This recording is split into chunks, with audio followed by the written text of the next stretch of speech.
రాంప్రసాద్ గారు, ఎస్బీఐ ఫండ్స్లో మనం కొత్తగా వింటున్నది ఎస్ఐపి మిత్ర అని వింటున్నాము. సో ఈ ఎస్ఐపి మిత్ర అంటే ఏంటి, దీంట్లో ఎవరు ఇన్వెస్ట్ చేయొచ్చు, ఇది దేనికి యూస్ఫుల్ ఒకసారి చెప్తారా? ఎస్ఐపి మిత్ర ఇది రీసెంట్గా వచ్చిన ఎన్ఎఫ్ఓలో వాళ్ళు ఎక్కువగా ఇది బ్రోచర్లో ప్రింట్ చేసి మరీ పబ్లిష్ చేశారు ఎస్ఐపి మిత్ర. ఓకే, అయితే లెట్స్ నాట్ అంటే మనం ఒక ఎస్బీ ఒక బ్రాండ్గా ప్రమోట్ చేయదు, కానీ అసలు ఆ ఎస్ఐపి మిత్ర కాన్సెప్ట్ని అర్థం చేసుకుందాం. Okay, similar concept earlier ICICI mutual ఫండ్స్లో కూడా చెప్పారు. వాళ్ళు దాన్ని ఫ్రీడమ్ సిప్ అన్నారు, వీళ్ళు మిత్రా సిప్ అన్నారు. ఓకే, అంటే యాక్చువల్గా ఈ కాన్సెప్ట్ ఏంటంటే ఎస్ఐపి అండ్ ఎస్డబ్ల్యూపి కాంబినేషన్లో ఒక ఫైనాన్షియల్ ప్రొసీజర్ని డిఫైన్ చేయటం. Okay, SIP and SWP. అయితే ఇప్పటివరకు ఎస్ఐపి అంటే ప్రతి ఒక్కరికి తెలిసిపోయింది, systematic investment plan. Every month ఒక డేట్కి ఒక ఫిక్స్డ్ అమౌంట్ పెడతాము, అది అద్భుతంగా పెరిగిపోతుంది. 20 years ఉంటే 1 crore అవుతుంది, 30 years ఉంటే 4 crores అవుతుంది అనుకున్నారు. అంటే ఎస్ఐపి అనేది ఒక తమ్ము నెయిల్ అయిపోయింది. 3,000 పెట్టండి 10 కోట్లు అని కూడా పెట్టుకోవచ్చు. ఎందుకంటే 10 కోట్లు ఎప్పుడవుతుంది, 30-40 years ఉండి అవుతుంది, అప్పుడు దానికేం వాల్యూ ఉండదు. ఓకే, ఈ ఎస్ఐపి మిత్ర ఆర్ ఫ్రీడమ్ ఎస్ఐపి అంటే ఏంటంటే మీరు కొంతకాలం పాటు ఎస్ఐపి ద్వారా ఇన్వెస్ట్ చేసి అక్కడితో మీ ఎస్ఐపిని ఆపేసి మీరు ఎలాగైతే సిస్టమేటిక్గా ఎవ్రీ మంత్ ఇన్వెస్ట్ చేశారో అలానే ఎవ్రీ మంత్ సిస్టమేటిక్గా మీరు కొంత అమౌంట్ వెనక్కి తీసుకోవటాన్నే ఈ ఎస్ఐపి మిత్ర అన్నారు. ఎంత సిస్టమేటిక్గా అయితే మీరు మంత్లీ ఒక అమౌంట్ లెటర్స్ 10,000 ఇన్వెస్ట్ చేస్తూ పోతే మీరు సర్టన్ పీరియడ్ తర్వాత ఎస్ఐపిని ఆపి ఎవ్రీ మంత్ అలానే సిస్టమేటిక్గా అమౌంట్ వెనక్కి తీసుకోవటమే ఈ మిత్ర ఆర్ ఫ్రీడమ్. ఓకే, అంటే ఎలా ఉంటుంది 10 years ఇవి? ఎస్బీఐ వాళ్ళు ఇప్పుడు వీళ్ళు పబ్లిష్ చేసింది ఏంటంటే మీరు 8 years పాటు కనుక ఒక ఎస్ఐపి ఒక అమౌంట్ ఎక్స్ అమౌంట్ చేస్తే 8 years తర్వాత మీకు ఎవ్రీ మంత్ ఆ ఎక్స్ అమౌంట్ మీరు ఎస్డబ్ల్యూపి ద్వారా తీసుకోవచ్చు. అంటే ఎంత ఇన్వెస్ట్ చేస్తే అంత అమౌంట్ 8 years చేస్తే. అదే 10 years చేస్తే 1.5x, 12 years చేస్తే 2x, 15 years చేస్తే 3x అన్నారు. అంటే 10,000 రూపాయలు కనుక మీరు ఎస్ఐపి 8 ఏళ్ల పాటు చేస్తే అప్పుడు ఎస్ఐపి ఆపేసి అక్కడ నుంచి ఎవ్రీ మంత్ 10,000 రూపీస్ని మీరు లైఫ్ లాంగ్ తీసుకోవచ్చు అన్నారు. దానికి ఏమి లాక్ ఇన్ పెట్టలేదు. ఓకే, సిమిలర్లీ మీరు 12 years పెట్టినట్లయితే 2 times, 10 years అయితే 1.5 times, 15 years అయితే 3 times. అంటే ఈ 15 years దాన్ని తీసుకుందాం మనం ఎగ్జాంపుల్గా. అంటే ఇప్పుడు ఏమంటున్నారు, మీరు నెలకి 10,000 రూపాయలు ఎస్ఐపి పెట్టిన పక్షంలో 15 ఏళ్ల పాటు ఇది కంటిన్యూ చేస్తే అప్పుడు ఎస్ఐపి ఆపేసి ఎస్డబ్ల్యూపి ట్రిగ్గర్ చేసి మంత్లీ 30,000 తీసుకుని అంటున్నారు. అంటే గ్యారంటీ 30,000 ఎవ్రీ మంత్ పెన్షన్ లాగా తీసుకోమని చెప్తున్నారు, విచ్ ఈజ్ గుడ్ కదా, విచ్ ఈజ్ వెరీ గుడ్. ఎందుకంటే ఇన్సూరెన్స్లో ఎన్నో ప్రొడక్ట్స్ వచ్చాయి ఇప్పుడు గ్యారంటీ రిటర్న్. ఎస్, అయితే థియరిటికల్లీ మనీ తీసుకోవడం పాసిబుల్, కానీ హౌ లాంగ్ అది వస్తుంది అంటే థియరిటికల్లీ పాసిబుల్ అని చెప్పకూడదు. కానీ looking at the past returns, okay, అది లైఫ్ లాంగ్ కాదు, జనరేషన్స్కి వచ్చేస్తుంది, ఎన్ని జనరేషన్స్కైనా వచ్చేస్తాయి. ఓకే, అయితే ఇది ఎలా పాసిబుల్ అంటే ఇప్పుడు టిపికల్గా మ్యూచువల్ ఫండ్స్ ఎస్ఐపి అంటే అందరు ఇప్పుడు 14-15 ఎస్ఐపి క్యాలిక్యులేటర్లు ఎంతెంతో పెట్టి క్యాలిక్యులేట్ చేస్తున్నారు. అవన్నీ వదిలేద్దాం, వెరీ కన్జర్వేటివ్ క్యాలిక్యులేషన్ చేద్దాం. ఒక వ్యక్తి నెలకి 10,000 రూపాయలు ఎస్ఐపి చేస్తున్నారు, 10,000 per month ఎస్ఐపి చేస్తున్నారు. ఓకే, సో ఇతను 15 ఏళ్ల పాటు చేశారు. Okay, 10,000 SIP for 15 years period చేసి అది కనుక ఒక 12% రిటర్న్ ఇస్తే 12% is a conservative return in the diversified equity fund. It's an equity fund, something like flexi cap, multi cap fund అనుకోండి.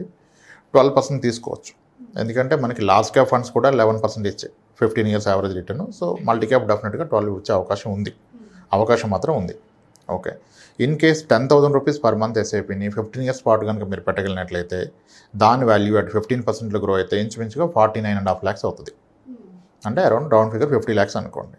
ఇప్పుడు ఏంటి, ఆ రోజు మీరు ఎస్ఐపి ఆపేశారు, ఎస్ఐపి ఆపేస్తే మీ మ్యూచువల్ ఫండ్ అకౌంట్లో 50 లక్షల రూపాయలు జమ కూడింది. మీరు రిడెంప్షన్ కొడితే 50 లక్షలు మీ అకౌంట్కి వస్తాయి. ఇప్పుడు వీళ్ళు చెప్తున్న కాన్సెప్ట్ ఏంటి, అప్పుడు మీరు ఆ అమౌంట్ తీసుకోవద్దు, దాన్ని అలాగే ఉంచి దాని నుంచి నెలకి 30,000 రూపాయలు ఎస్డబ్ల్యూపి ట్రిగ్గర్ చేయండి అంటున్నాడు. ఎస్డబ్ల్యూపి అంటే systematic withdrawal plan. Systematic withdrawal అంటే మనం ఎవ్రీ మంత్ వెళ్ళి విత్డ్రా చేయకుండా ఫస్ట్ ఆఫ్ ఆల్ మ్యూచువల్ ఫండ్ని మీరు ఎప్పుడైనా ఎంతైనా విత్డ్రా చేసుకోవచ్చు. అలా మీరు చేయకుండా సిస్టమేటిక్ ఒక రిక్వెస్ట్ ఇవ్వండి, ఎవ్రీ మంత్ 30,000 ఇవ్వండి నాకు ఎవ్రీ మంత్ ఫస్ట్ కానీ.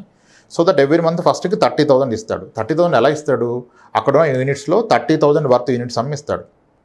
ఇక్కడ ఫస్ట్ ప్రికాషన్ ఏంటంటే మీరు ఎస్ఐపి చేస్తున్న టైంలో మీరు పెట్టేది ప్యూర్ ఈక్విటీ ఫండ్. ఎస్ఐపికి ఎప్పుడు most volatile most aggressive pure equity ఫండే కరెక్ట్. ఎప్పుడు మీరు 15 years ఉంటాయి. మార్కెట్ వాలటైల్ ఉండి అప్ అండ్ డౌన్ ఉంటేనే మీకు ఎస్ఐపిలో 12-13% వస్తాయి. మార్కెట్లో ఎటువంటి బ్యాడ్ ఈవెంట్ జరగకుండా, డౌన్ఫాల్ లేకుండా కన్సిస్టెంట్గా ఎలా వెళ్ళిందంటే మీకు 10% రిటర్న్ రాదు ఈక్విటీలో. ఈక్విటీలో ఎస్ఐపి ద్వారా ఎందుకు ఎక్కువ రిటర్న్ వస్తుందంటే మార్కెట్ వాలటైలిటీ వలన వస్తుంది. సో మీరు 15 years పాటు ఉన్నప్పుడు diversified equity fund something like flexi క్యాప్లో ఉన్నప్పుడు 12% వస్తుంది. కానీ మీకు 50 లక్షల రూపాయలు వచ్చాక మీరు డైవర్సిఫైడ్ ఈక్విటీ ఫండ్లో అప్పుడు అది లంసం అయిపోయింది కదా, ఉంటే మాత్రం మీకు వాలటైలిటీ ఎక్కువ ఉంటుంది. మార్కెట్ 20% పడిపోతే 50 లక్షల్లో 20% వెళ్ళిపోతుంది, 10 lakhs.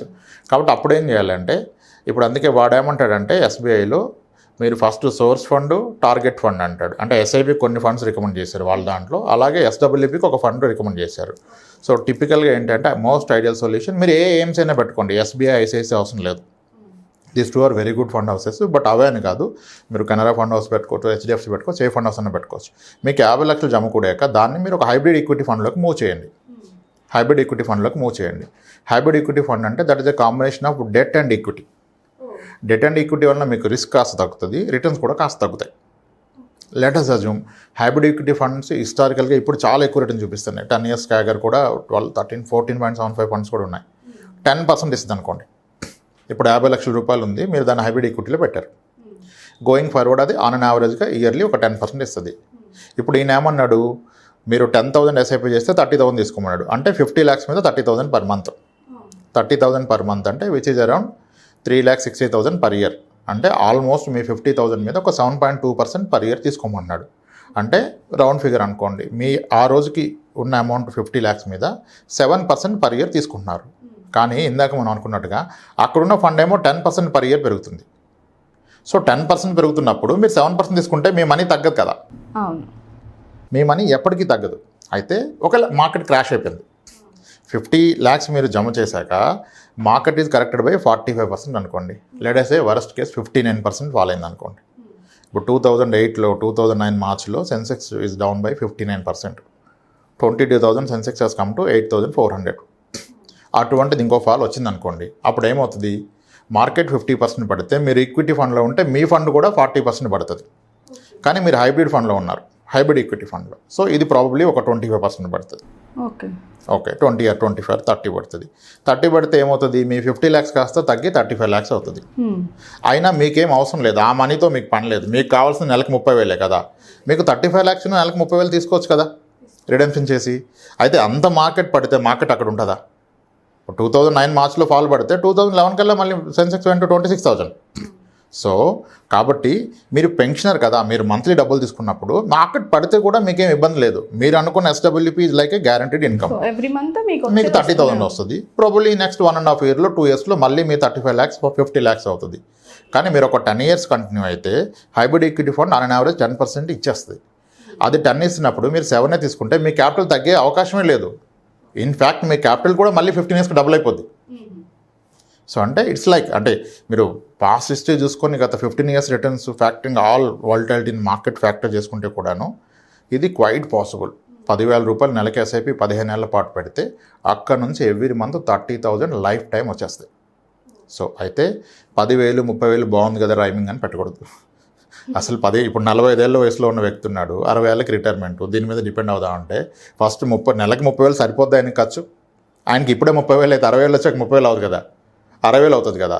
అప్పుడు ఆయన నిజంగా ఈ కాన్సెప్ట్ వర్కౌట్ చేయాలంటే నెలకి 20,000 ఎస్ఐపి పెట్టాలి. ఇక్కడ ప్రాబ్లం ఏంటంటే రిటర్న్స్ ఎంత అవుతుంది అంటున్నారు, కానీ నాకు ఎంత అవసరం చూడట్లేదు. ఖచ్చితంగా ఆయనకి 60,000 కావాలంటే 20,000 ఎస్ఐపి పెట్టాలి, 15 ఏళ్ళు టైం ఉంటాయి. ఓకే, ఇలా పర్పస్ని ఐడెంటిఫై చేసుకొని as a concept it will work out. కానీ amount may not work out for you. మీరు ఐడెంటిఫై చేసుకోవాలి మీకు ఎంత కావాలో. This a very good concept, SIP SWP concept. అంటే ఇప్పుడు ఎస్ఐపి పెట్టే ఎస్డబ్ల్యూపీ స్టార్ట్ చేయాలంటే అవసరం లేదు. ఇప్పుడు ఆల్రెడీ రిటైర్డ్ 60 years ఉంది, ఆయన దగ్గర 50 లక్షలు ఉంది. ఇంకా ఆయన ఇప్పుడు కొత్తగా ఎస్ఐపి పెట్టారు కదా, డైరెక్ట్గా 50 లక్షలు తీసుకొచ్చి ఎస్డబ్ల్యూపీ స్టార్ట్ చేసుకొని నెలకు 30,000 తీసేసుకోవచ్చు. ఓకే, అంటే మనం పే చేయకుండా ఉన్న దాంతోనే. ఇప్పుడు మీ దగ్గర డబ్బులు లేవు కాబట్టి మీరు ముందు జమ చేసుకొని తర్వాత ఈ ప్రాసెస్కి వచ్చారు. మీ దగ్గర ఆల్రెడీ డబ్బులు ఉన్నాయి, అప్పుడు ఇంకా ఎస్ఐపి ఎందుకు, ఆ మనీ పెట్టి ఎస్డబ్ల్యూపీ తీసుకోవచ్చు. ఇప్పుడు ఈ కాన్సెప్ట్లో నేను పర్సనల్గా ఒక 60 clients ఉన్నారు నాకు, 60 years అండ్ అబోవ్ ఉండి ఎస్డబ్ల్యూపీ ద్వారా మంత్లీ ఇన్కమ్, గ్యారంటీ ఇన్కమ్ తీసుకుంటున్న వాళ్ళు. మన దగ్గర 86 years old క్లయింట్ ఉన్నారు, 82 ఉన్నారు, 76, 68 చాలామంది క్లయింట్స్ ఉన్నారు.